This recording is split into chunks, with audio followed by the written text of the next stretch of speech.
Alright fellas, here we go with the Cavalier Chocolate Stout. Picked it up, I thought I've had it before, but I think they might have changed their labels. Limited release, so I haven't tried it. So there you go, you pick up something and you read something and then you go, oh shit, I haven't had it. Celebration beer brewed with chocolatier Monsieur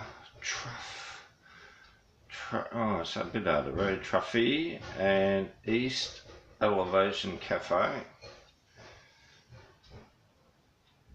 Oh, there you go. Something really different. 8%. That's what got me in. When they said 8% on the label, I thought, ooh. I think Cavalier do a stout and it's got a purple label. It's light purple. And it's about 6%. I'm pretty sure this one's 8.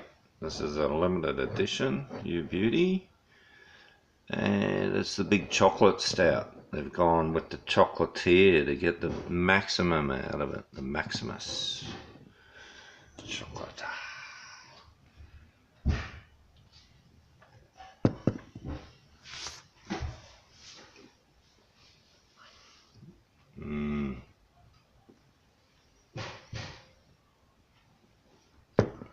Wasn't cheap, $6.50 I think it was. Doesn't matter. Anything new, I'm ready to try it. Pretty chocolatey. I've probably had more chocolate stouts before.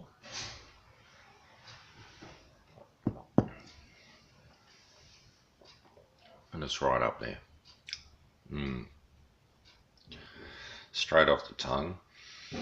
And on the aftertaste, heaps of chocolate. Also probably a little bit of burnt note, cigar, maybe a little bit of leather.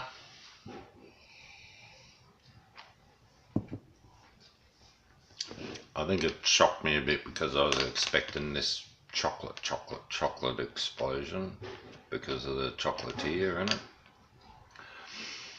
But it's interesting that they've done it well. It's the big chocolate on the tongue straight up, but then afterwards it mellows out into this smoky leather flavour, which is, you know, quite manly.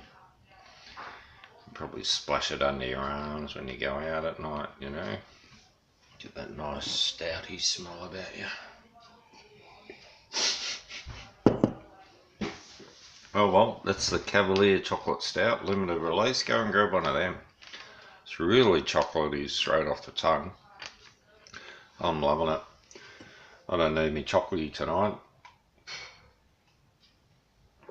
So we're in for a couple of cold mornings here. I think it's getting down to 2 in Melbourne in a few days' time, but that usually means out here will get to 0 or below. Might have to whip some more of the underfloor heating on.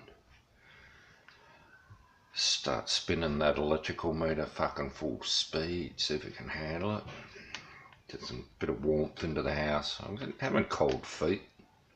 The old house was timber with mats, and in winter it wasn't too bad, but this one's tiles on concrete.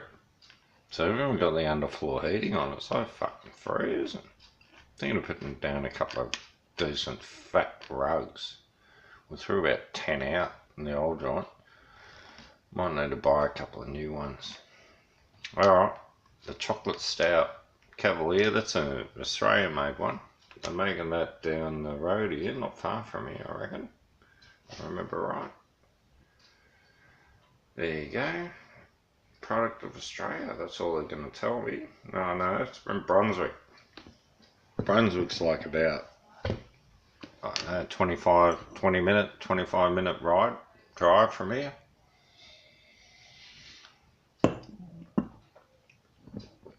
Good place for alternative cafes, really alternative scene down that way.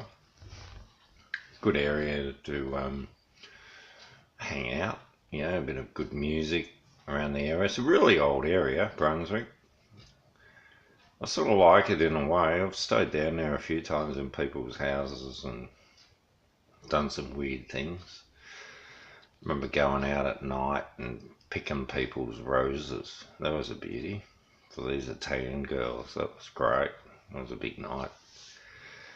Come home with this big bunch of roses and other flowers we'd stolen off people.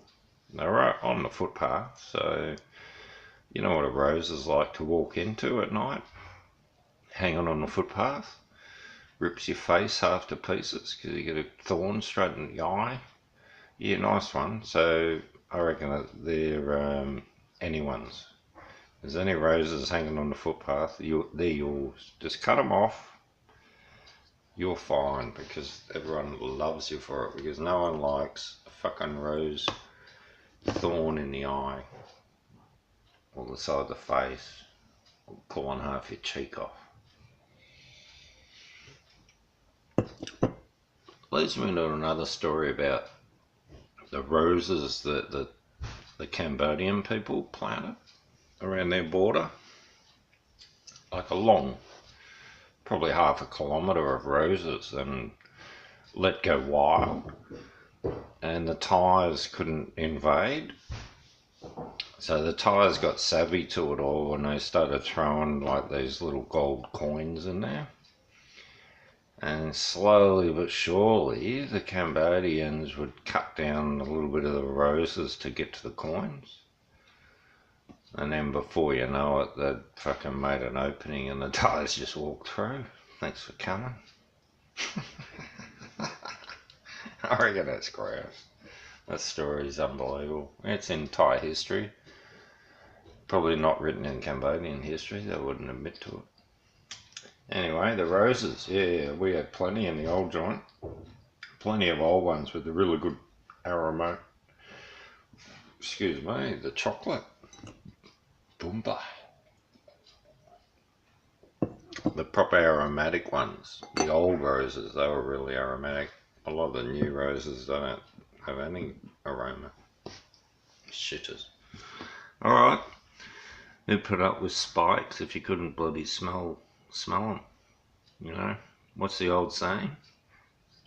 Don't be in so much of a hurry that you don't stop and smell the roses. Yeah, I reckon that's a beauty. I always do it. If I see roses somewhere, I'll go off and smell them. You know, what are you doing? Oh well, you can't stop and smell the roses in too much of a hurry to enjoy life. That's all I reckon. Cheers fellas, enjoy.